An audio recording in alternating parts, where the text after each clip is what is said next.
दान धर्म करने से क्या होता है और क्या फल मिलता है। एक समय की बात है, एक गांव में एक सेठ और सेठानी रहते थे। उस सेठ के घर में किसी चीज की कोई कमी नहीं थी, फिर भी वे दोनों पति पत्नी बड़े ही कंजूस स्वभाव के थे। उन्होंने अपने जीवन में कभी भी दान धर्म और पुण्य का काम नहीं किया। उन्होंने कभी भी अपने द्वार पर आए हुए भिक्षुक को भिक्षा तक नहीं दी। उस सेठ के घर में कोई खाने वाला भी नहीं था। कहने का तात्पर्य यह है, उस सेठ के कोई संतान नहीं थी। जिस जगह पर सेठ की हवेली थी, उसी के पास में एक बरगद का वृक्ष था और उस बरगद के वृक्ष पर एक चिड़िया रहती थी। चिड़िया ने वहां पर अपना घोंसला बना रखा था। चिड़िया के दो छोटे छोटे बच्चे थे। चिड़िया रोज गांव में दाना पानी चुगने के लिए जाया करती। वह दाना पानी चुगने के बाद वापस अपने घोंसले में आती और अपने बच्चों को दाना खिलाती थी। वह चिड़िया रोज उस सेठ की हवेली पर भी जाती थी, लेकिन चिड़िया को वहां पर खाने के लिए कुछ नहीं मिलता था, तो वह चिड़िया आगे गांव में चली जाती। चिड़िया अपने मन में सोचती कि पूरे गांव में इसी सेठ का सबसे बड़ी हवेली है, लेकिन यह सेठ कभी किसी को दान नहीं देता, किसी भिक्षु को भिक्षा नहीं देता, कभी कोई धर्म का काम नहीं करता, कभी किसी मंदिर में सहयोग नहीं करता और ना ही कभी पक्षियों को दाना डालता। यह सेठ तो बड़ा ही कंजूस है। फिर भी एक दिन की बात है, सुबह के समय वह चिड़िया अपने घोंसले से उड़कर उस सेठ की हवेली पर जाकर बैठती है। जब वह चिड़िया सेठ की हवेली पर जाकर बैठती है, तो उस समय सेठ और सेठानी आपस में बात कर रहे थे। सेठानी अपने पति से कह रही थी कि सेठ जी, हमारे पास इतनी धन दौलत है, इतनी सारी संपत्ति है कि पूरे गांव वाले हमें गांव का सेठ कहते हैं। हमारे पास धन की कोई कमी नहीं है, लेकिन इस धन का हम क्या करें। हमारे तो कोई वारिस भी नहीं है, हमारा कोई पुत्र भी नहीं है। इस धन को खाने वाला कौन होगा। तब वह सेठ कहता है, सेठानी, इसमें मेरा क्या दोष है, हमारा नसीब ही ऐसा है। हो सकता है हमारे नसीब में पुत्र प्राप्ति का योग ही नहीं है। उसके बाद सेठ अपनी पत्नी से कहता है कि सेठानी, जब तक हम जिएंगे तब तक हम इस धन को खाएंगे। जब हम मर जाएंगे तो जिसके भाग्य में होगा वह खाएगा। वह दोनों पति पत्नी इस तरह की बातें कर रहे थे और वह चिड़िया उनकी बातें गौर से सुनने लगती है। और सेठ और सेठानी की पूरी बातें सुनने के बाद वह चिड़िया उड़कर आगे चली जाती है और दाना पानी चुगने के बाद उड़कर वापस अपने घोंसले में चली जाती है। तब वह चिड़िया रोज सेठ की हवेली पर जाने लगी और उनकी सारी बातें सुनने लगी। सेठ की जो पत्नी थी सेठानी, वह बड़ी ही अच्छे स्वभाव की थी। उसके दिल में दया और धर्म भी थी। वह सेठानी रोज उस चिड़िया को देखती तो धीरे धीरे उस चिड़िया से सेठानी को लगाव हो जाता है। फिर वह सेठानी सेठ से छुप छुप कर चिड़िया को दाना डालने लगी और वह चिड़िया दाना चुगती। फिर ऐसे ही कुछ समय बीतता जाता है। फिर एक दिन चिड़िया अपने मन में सोचती है कि यह सेठानी बहुत ही अच्छी है, यह मुझे रोज दाना भी खिलाती है, लेकिन उसके घर में कोई पुत्र नहीं है। तब वह चिड़िया अपने मन में सोचने लगी कि ऐसा क्या किया जाए कि सेठानी के घर में पुत्र का जन्म हो जाए। चिड़िया अपने मन में सोचती है कि एक औरत जब तक मां नहीं बनती, उसका औरत होना ही बेकार है। चिड़िया सोचती है कि औरत का दुख औरत ही समझ सकती है। औरत का जीवन ही तब सफल हो जाता है जब वह मां बनती है। औरत को सबसे ज्यादा सुख तब मिलता है जब वह माँ बनती है। यह सोचकर वह चिड़िया बड़ी दुखी हो जाती है और कहती है कि बहुत सीधी सादी सेठानी है और मुझे रोज दाना खिलाती है। ऐसा मैं क्या करूं कि उनके घर में पुत्र की प्राप्ति हो जाए। एक दिन चिड़िया के मन में आता है कि क्यों ना मैं देव के देव महादेव के पास पहुंचकर उस सेठ और सेठानी की अर्जी लगाऊं। यही सोचकर वह चिड़िया अपने पति चिड़ा से कहती है कि पिया जी, मैं कुछ दिनों के लिए कहीं पर जा रही हूँ, आप हमारे बच्चों का ख्याल रखना और उन्हें समय समय पर दाना पानी देते रहना। इतना कहने के बाद वह चिड़िया अपने घोंसले से उड़ान भरती है और भूखी प्यासी उड़ती हुई वह चिड़िया अंत में कैलाश पर्वत पर पहुंच जाती है, जहाँ पर देवों के देव महादेव और माता पार्वती विराजमान थे। वह चिड़िया उड़ती हुई जाकर के माता पार्वती के चरणों में गिर जाती है। चिड़िया माता पार्वती के चरणों में गिरते ही बेहोश हो जाती है। फिर माता पार्वती चिड़िया को अपने हाथों में उठाती है और चिड़िया से कहती है, हे चिड़िया, तुम कहाँ से आई हो? तुम बहुत परेशान लग रही हो, क्या बात है, मुझे बताओ।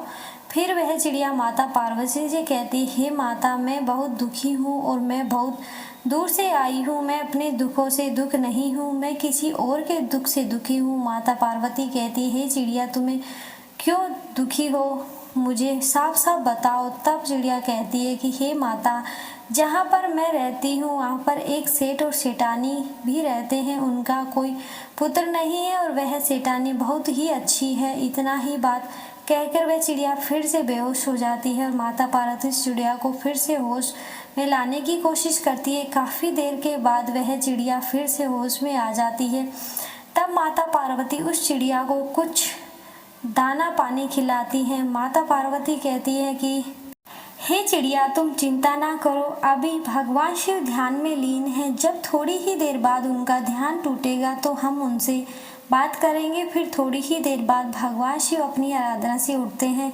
माता पार्वती उस चिड़िया को अपने हाथों में लेकर महादेव के पास जाती है और कहती है, हे स्वामी, जिस गांव में यह चिड़िया रहती है उसी गांव में एक सेठ और सेठानी रहते हैं। क्या उनके भाग्य में पुत्र की प्राप्ति है या नहीं? तब भगवान महादेव ध्यान लगाकर देखते हैं और कहते हैं कि हे देवी, उनके भाग्य में कोई भी पुत्र की प्राप्ति नहीं है। तब माता पार्वती कहती है, हे स्वामी, अगर आपने भाग्य में पुत्र नहीं है तो उनका पुत्र देना होगा। भगवान शिव कहते हैं, देवी, तुम जिद क्यों करती हो? अगर उनके भाग्य में पुत्र की प्राप्ति नहीं है तो मैं उन्हें पुत्र कैसे दे सकता हूँ? लेकिन माता पार्वती जिद करती है और कहती है, स्वामी, यह चिड़िया बहुत ही दुखी दूर से आई है और यह आशा लेकर आई है कि हम उनकी मदद जरूर करेंगे। माता पार्वती कहती है कि हे स्वामी, यह चिड़िया बहुत दूर से आई है, हम इसे खाली हाथ नहीं भेज सकते। यह बात सुनते ही महादेव कहते हैं, हे देवी, तुम हर बार जिद करती हो और मुझे हर बार तुम्हारी जिद पूरी करनी पड़ती है। वह ठीक है, अगर तुम जिद कर रही हो तो सेठ और सेठानी को मैं एक पुत्र जरूर दूंगा, परंतु तुम एक बात इस चिड़िया से कह दो कि वह सेठ और सेठानी कोई दान नहीं करते, कोई भी पुण्य का काम नहीं करते, कोई भी पुराण वेद शास्त्र नहीं पढ़ते। वह दोनों नास्तिक हैं। अगर वह नास्तिक से आस्तिक हो जाएंगे, अगर वह धर्म का काम करने लगे तो हम उन्हें एक पुत्र की प्राप्ति अवश्य देंगे। उनको मंदिर भी जाना होगा, भिक्षुक को खाना भी देना होगा, दान धर्म और करना होगा, ईश्वर का भजन भी करना होगा, तभी उन्हें पुत्र की प्राप्ति होगी। तब चिड़िया कहती है कि हे भोलेनाथ, मैं अपनी तरफ से पूरी कोशिश करूंगी। वह सेठ और सेठानी मंदिर भी जाए, पूजा पाठ भी करे, दान दक्षिणा भी दे। उसके बाद शिव जी कहते हैं तथास्तु। इसके बाद वह चिड़िया भगवान शिव को माता पार्वती को प्रणाम करती है और वहाँ से चल देती है। चिड़िया उड़ते उड़ते अपने घोंसले में आ जाती है और उसके 9 महीने के बाद सेठानी को एक पुत्र की प्राप्ति होती है। वह सेठ और सेठानी पुत्र को पाकर बहुत खुश होते हैं और चिड़िया भी फूले नहीं समा रही होती है। चिड़िया बहुत खुश होती है, उनको मेहनत सफल हो गई। चिड़िया भी यह जानकर बहुत खुश होती है। फिर वह चिड़िया सोचती है कि अब सेठ इस गांव का सबसे धनवान सेठ है और वह सबसे अपने बेटे को अच्छा खाना खिलाएगा तो खाने के कुछ टुकड़े तो नीचे भी गिरेंगे, वह हम भी खाने को मिलेंगे। यह सोचकर वह चिड़िया बहुत खुश होती है। धीरे धीरे वह सेठ का लड़का बड़ा होने लगा। फिर एक शिवरात्रि निकल गई, दूसरी शिवरात्रि भी निकल गई, तीसरी शिवरात्रि भी निकल गई, चौथी शिवरात्रि भी निकल गई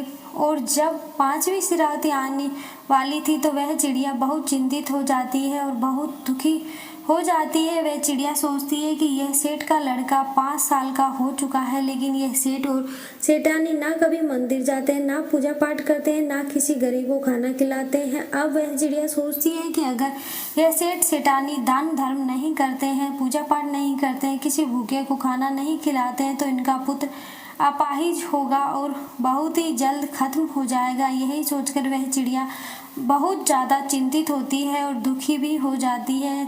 अब सोचने लगती है कि मैं सेठ और सेठानी को कहूँ तो कैसे कहूँ? यह मेरी भाषा को भी नहीं समझते, यह मेरे इशारों को भी नहीं समझ पाएंगे। अब मैं क्या करूं? यही सोचकर वह चिड़िया बहुत ज़्यादा दुखी हो जाती है। तब तक उस चिड़िया के बच्चे भी बड़े हो चुके थे। वह चिड़िया अपने बच्चों से कहती है कि बच्चों, अब तुम अपना ख्याल रखना, मैं कुछ दिनों के लिए कहीं जाकर आ रही हूँ। वह चिड़िया फिर से अपने घोंसले से उड़ान भरती है और सीधे कैलाश पर्वत पर पहुँच जाती है।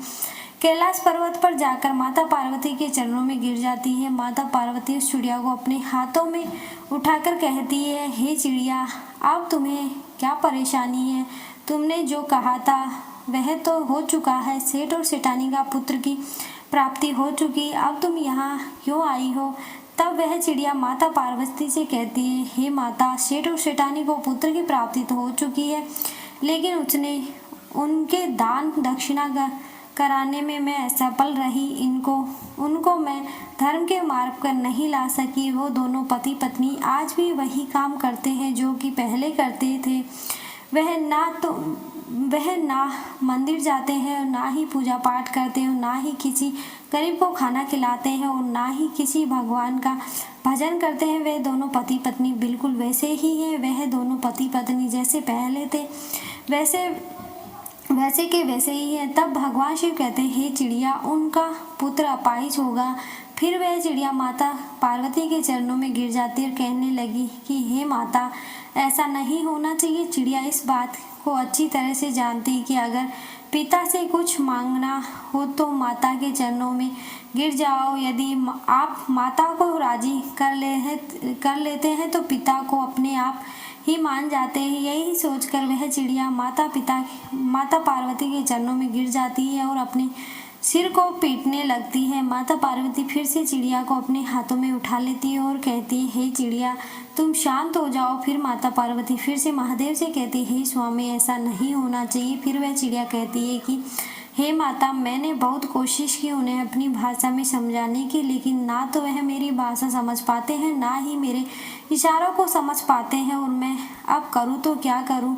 फिर वह चिड़िया कहती है कि हे माता, अगर आप दोनों वहाँ चलकर सेठ और सेठानी के धर्म पे मांग पे लाए तो बहुत अच्छा होगा। तब माता पार्वती भगवान शिव चिड़िया से कहते हैं कि चलो ठीक है, ऐसा ही होगा। हम बहुत जल्दी सेठ और सेठानी के द्वार पर पहुंचने वाले हैं। फिर वह चिड़िया वापस अपने घोंसले में आ जाती है। महादेव और माता पार्वती एक भिक्षुक का वेश धारण करके उस सेठ और सेठानी के द्वार पर आते हैं और सेठानी से कहते हैं कि हे मैया, आपको बहुत तेज भूख लगी, हमको बहुत तेज भूख लगी, हमें कुछ भोजन खिला दो। अगर तुम लोग हमें भोजन नहीं खिलाओगे तो हम तुम्हें श्राप देंगे और तुम बर्बाद हो जाओगे। तब वह सेठानी हाथ जोड़कर कहती है, हे बाबा, आप हमें श्राप मत देना, हम आपको भोजन करवाएंगे। तब सेठानी साधु के भेष में भगवान शिव और माता पार्वती को अपने हाथों अपने घर के अंदर ले जाती है और दोनों को अच्छे अच्छे पकवान बनाकर खिलाती है। और